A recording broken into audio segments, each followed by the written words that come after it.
नमस्कार दोस्तों, कैसे हैं आप लोग। उम्मीद करता हूं सभी लोग स्वस्थ होंगे और मस्त होंगे। स्वागत करता हूं आपका गौतम सी टेट क्लासेस में। तो चलिए दोस्तों, आज की क्लास की बात कर लेते हैं। भाई आज जो हमारी क्लास है वो सीडीपी की है। देखिए, सी टेट में 30 मार्क्स की सीडीपी आती है और इस 30 मार्क्स को मैं आपको पॉजिटिव और नेगेटिव के तरीके से ऐसा करवा दूंगा। 30/30 मार्क्स आपके आएंगे। Very easy, very simple method. लेकिन इस पॉजिटिव और नेगेटिव को समझने के लिए आपको कुछ करना पड़ेगा। क्या करना पड़ेगा? आप जिस सब्जेक्ट की भी क्लास देख रहे हैं वो सारी की सारी क्लासें आपको सीरियल वाइज देखनी पड़ेगी।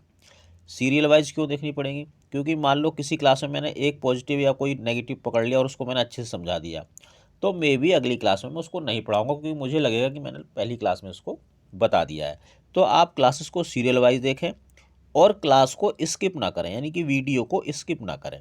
क्योंकि स्किप अगर आपने कर दिया तो जो क्लैरिफिकेशन मैं देता हूँ कि पॉजिटिव पॉजिटिव क्यों है, नेगेटिव नेगेटिव क्यों है, वो आपको समझ में नहीं आएगी। तो फिर मेरा पढ़ाना हो जाएगा बेकार। इसलिए सारी क्लासेस सीरियल वाइज देखें और स्किप किए बिना देखें।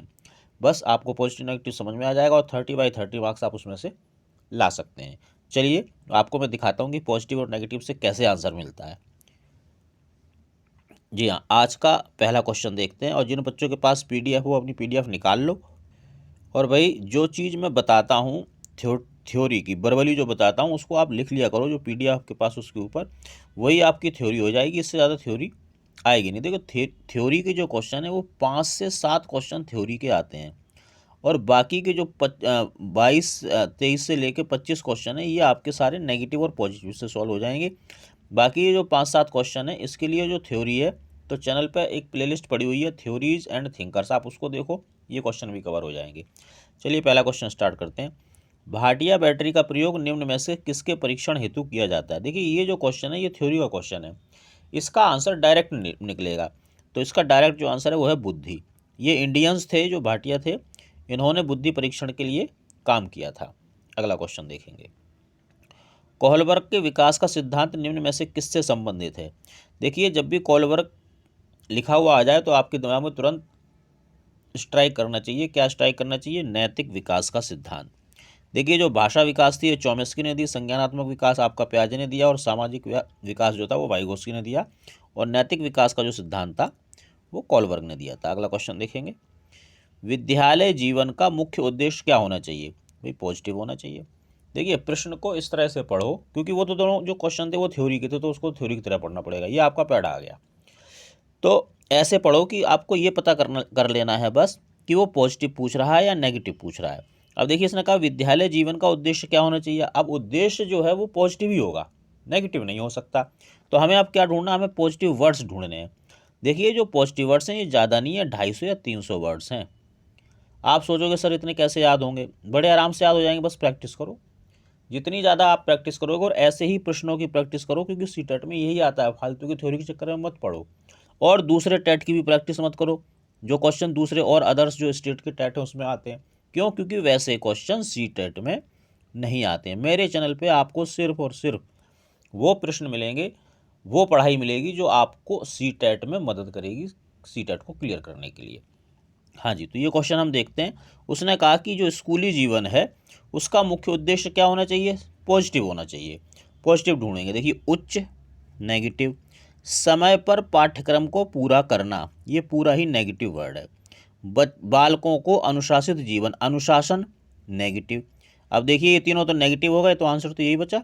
क्या? बालकों द्वारा क्षमताओं का अर्जन, यानी कि बच्चे के अंदर जितनी भी कैपेबिलिटी है, जितनी भी योग्यताएं हैं उसका वो अर्जन करे, उसको उभारे। ये हमारा मकसद होना चाहिए कि बच्चा स्कूली जीवन में इन चीज़ों को सीख जाए।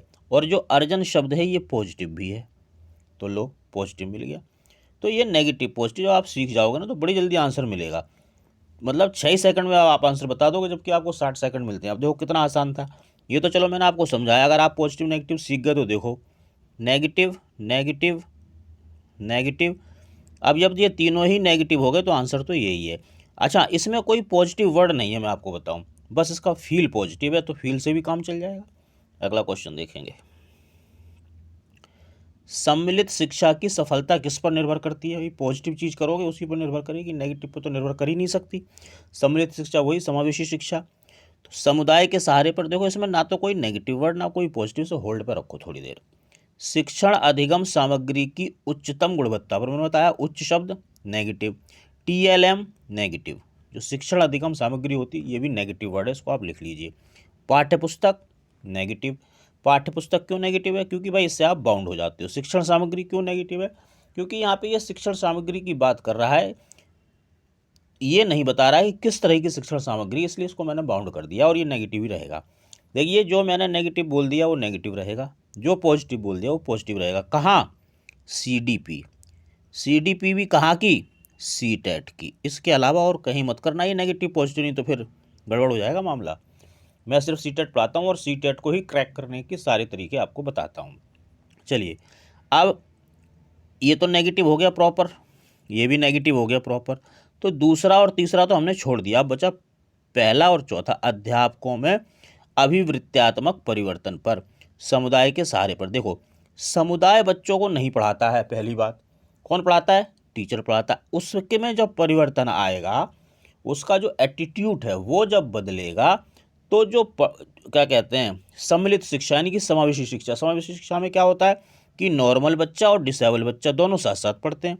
अब ये जो डिसेबल बच्चा है, इसके लिए अध्यापक को अपने एटीट्यूड में थोड़ा सा चेंज लाना पड़ेगा कि भाई ये भी पढ़ सकता है, ये बच्चा भी विशिष्ट है, इसके अंदर भी योग्यताएं हैं। तो जब ये परिवर्तन आएगा तब सम्मिलित शिक्षा या समावेशी शिक्षा सफल होगी। तो आंसर हो गया डी। तो देखो, नेगेटिव पॉजिटिव से क्या होता है, जैसे अभी मैं आपको बताऊं, ये इसमें था उच्च नेगेटिव, पाठ्यपुस्तक नेगेटिव, TLM नेगेटिव, तो ये दो तो बिल्कुल छूट गए। देखो, आप जो लोग गौतम CTET क्लासेस देख रहे हैं वो सिर्फ 2 में फंसे हुए हैं, और जो लोग गौतम CTET क्लासेस नहीं देख रहे हैं वो 4 में फंसे हुए हैं। तो ये फ़ायदा है आपको मेरा चैनल देखने से कि आपको फटाक से आंसर मिलेगा। अब समुदाय के सहारे पर तो नहीं होगा, अध्यापक में जो एटीट्यूड है जब वो बदलेगा, किसके लिए? डिसेबल बच्चे के लिए, तब जो ये सम्मिलित शिक्षा है सही काम करेगी। अगला क्वेश्चन देखिए। मानसिक मंदता का तात्पर्य, सीधा सीधा क्वेश्चन है थ्योरी का, तो सीधा सीधा आंसर है औसत से कम अगर मानसिक योग्यता है तो उसको हम मानसिक मंदता कहेंगे। अगला क्वेश्चन देखेंगे। एक अध्यापक के लिए अनिवार्य है कि उसे अधिगम के सिद्धांतों की भली भांति जानकारी होनी चाहिए, ज्ञान होना चाहिए। क्यों होना चाहिए? भी पॉजिटिव चीज़ के लिए होना चाहिए, है ना। अगर उसको अधिगम के जो सिद्धांत हैं उसकी जानकारी होगी टीचर को, तो कुछ ना कुछ पॉजिटिव होगा उससे। तो हमें क्या ढूंढना है? हमें पॉजिटिव चीज़ ढूंढनी है। चलिए, इससे अध्यापक को अध्येताओं यानी कि स्टूडेंट्स या जो ज्ञान लेने आए हैं की आवश्यकताओं को जानने में सहायता मिलेगी। आवश्यकता अगर बच्चे की है तो पॉजिटिव, तो यहाँ किसकी आवश्यकता की बात हो रही है? बच्चे की आवश्यकता की बात हो रही है, तो पॉजिटिव, पॉजिटिव वर्ड। देखिए, जो मैं राउंड लगाता हूँ जनरली मैं पॉजिटिव का लगाता हूँ, और जो अंडरलाइन करता हूँ वो नेगेटिव होता है। आप भी इस तरह की कोई हैबिट बना सकते हैं। दूसरा देखेंगे, इससे अध्यापक को अध्येताओं की अभिवृत्ति, पॉजिटिव। अध्यात्म किसकी अभिवृत्ति है? ये बच्चे की अभिवृत्ति, इसलिए पॉजिटिव है। रुचि पॉजिटिव, समझ पॉजिटिव में सहायता मिलती है। अब यहाँ जो सहायता है ये बच्चे की नहीं है, किसकी है? टीचर की है, तो सहायता को छोड़ देंगे। तीसरा देखो, इससे अध्यापकों को अध्येता के व्यक्तित्व के बारे में पता चलता है। तो चलो ये भी सही है, क्योंकि बच्चे के बारे में ही जान रहा है, कुछ हद तक ये भी ठीक है। इससे कक्षा अनुशासन सुनिश्चित होता। अनुशासन कहीं पे भी आए नेगेटिव। तो देखो, अब इसको तो आप बिल्कुल छोड़ दो, क्योंकि आपको पता है अनुशासन सर ने बताया नेगेटिव हट। अब 3 में फंस गए आप, 1 2 3, तीनों पॉजिटिव आ रहे हैं, तीनों पॉजिटिव सेंस दे रहे हैं, आप फंसे हुए हैं। कैसे आंसर मिलेगा? तो देखो, CTET में कई प्रश्न ऐसे आएंगे जब आप 2 3 या 4 में फंस जाओगे, और जब फंसोगे तो क्या करोगे? मंत्र बताता हूँ। पहला मंत्र क्या है, आप इसमें ये देखना कि उन तीनों ऑप्शंस में से कौन से ऑप्शन में ज़्यादा स्कोप है, ज़्यादा ब्रॉड है, बच्चा ज़्यादा सीखेगा, बच्चे की ज़्यादा मदद होगी, बच्चा ज़्यादा क्रिएटिव होगा, बच्चा ज़्यादा आज़ादी महसूस करेगा, वो आंसर होगा। अगर पहला मंत्र काम ना करे तो फिर दूसरा। पॉजिटिव अगर पूछा तो देखो पॉजिटिव वर्ड्स किस में ज़्यादा हैं। और तीसरा मंत्र क्या है? जब ये दोनों ना चलें तो फिर क्वेश्चन पढ़ो कि वो पूछ क्या रहा है, फिर आपको पक्का आंसर मिल जाएगा। अब देखिए, इन तीनों में सी देखते हैं, इससे अध्यापक को अध्येता के व्यक्तित्व के बारे में पता चलता है। एक चीज इसमें अध्यापक के दो अभिवृत्ति एक चीज, रुचि दो चीज, समझ तीन चीज, यानी तीन पॉजिटिव मिले। इससे अध्यापक को अध्येताओं की आवश्यकताओं यानी कि एक चीज पॉजिटिव। अब ज्यादा विस्तार कहाँ है? बी में। तो आंसर कौन सा करेंगे? बी। आगे चलेंगे। समावेशी कक्षा किस प्रकार के छात्र शामिल होते हैं? तो भाई मैं बता दूं, समावेशी जो कक्षा होती है इसमें नॉर्मल बच्चा और डिसेबल बच्चा, दोनों बच्चे नॉर्मल टीचर के द्वारा, यानी कि जो आपका टीचर होगा वहाँ पे वो पढ़ाएगा, और जो डिसेबल बच्चा है उसके लिए अलग से प्रावधान किए जाएंगे स्कूल के अंदर। उसको कोई प्रॉब्लम है, मेडिकल हेल्प की ज़रूरत है, तो वो स्कूल के द्वारा उपलब्ध करवाई जाएगी। तो इसमें क्या होता है, इसमें समान और विशिष्ट दोनों तरह के बच्चे पढ़ते हैं। केवल नेगेटिव, केवल नेगेटिव, तो देखो ये दो तो बिल्कुल, केवल क्यों नेगेटिव, कहीं पे भी आ जाए केवल, मात्र, ही, सिर्फ, एकमात्र, लिख लो इसको, ये नेगेटिव वर्ड्स हैं, वो आंसर बिल्कुल नहीं हो सकते जब तक कि नेगेटिव ना पूछा जाए। तो ये दोनों तो देखो, आप गौतम सीटेट क्लासेस में हो आप, तो इसको और इसको बिल्कुल छोड़ दोगे। अब ये बचा समान और विशिष्ट छात्र, बहुभाषी और प्रतिभाशाली छात्र। देखो समान और विशिष्ट छात्र में ही ये वाले छात्र भी आ गए। सीटेट में होता क्या है, नेगेटिव पर पॉजिटिव कुछ नहीं है। ये जो चारों ऑप्शन है इनका वेटेज होता है, भारांक होता है इनका। भारांक कैसे होता है कि कोई ऑप्शन 20% बच्चों को फ़ायदा देगा, कोई 30% देगा, कोई 100% देगा, कोई 90% देगा। जो सबसे ज़्यादा देगा हमें वो ढूंढना है। तो वो कैसे ढूंढोगे? वो नेगेटिव पॉजिटिव से। इसकी प्रैक्टिस करो। प्रैक्टिस कैसे करोगे? प्रैक्टिस का एक तरीका मैं ये बता देता हूँ आपको कि मेरे पास PDF है सीटेट के क्वेश्चंस की, जिसमें लगभग 3000 इसी प्रकार के प्रश्न हैं जो सीटेट में पूछे जाते हैं और उसी में से प्रश्न बनते हैं। आप वो मुझसे ले सकते हो, उस पर प्रैक्टिस करो। कहने का मतलब है कि नेगेटिव पॉजिटिव, यानी कि एक मेथड की आपको 3000 बार प्रैक्टिस करनी है, फिर आप परफेक्ट हो जाओगे। सीटेट आपका कोई नहीं रोक सकता। फिलहाल इसका आंसर बी। अगला क्वेश्चन, अधोलिखित में गणित संबंधी अधिगम अक्षमता। देखिए अधिगम अक्षमताएं जो है ये सीटेट में जरूर आती हैं, 7-8 हैं। बच्चे बड़ा कंफ्यूज रहते हैं, ये कौन सी वो कौन सी, यार हमें तो याद नहीं होती है, सब अजीब अजीब से वर्ड हैं। अगर आपके साथ भी ऐसा, तो आपको क्या करना है, आपको मेरे चैनल पे गौतम्स ट्रिक एक प्लेलिस्ट पड़ी हुई है, उसको खोल के देखना है। उसमें फ़िलहाल 4 ट्रिक पड़ी हुई हैं।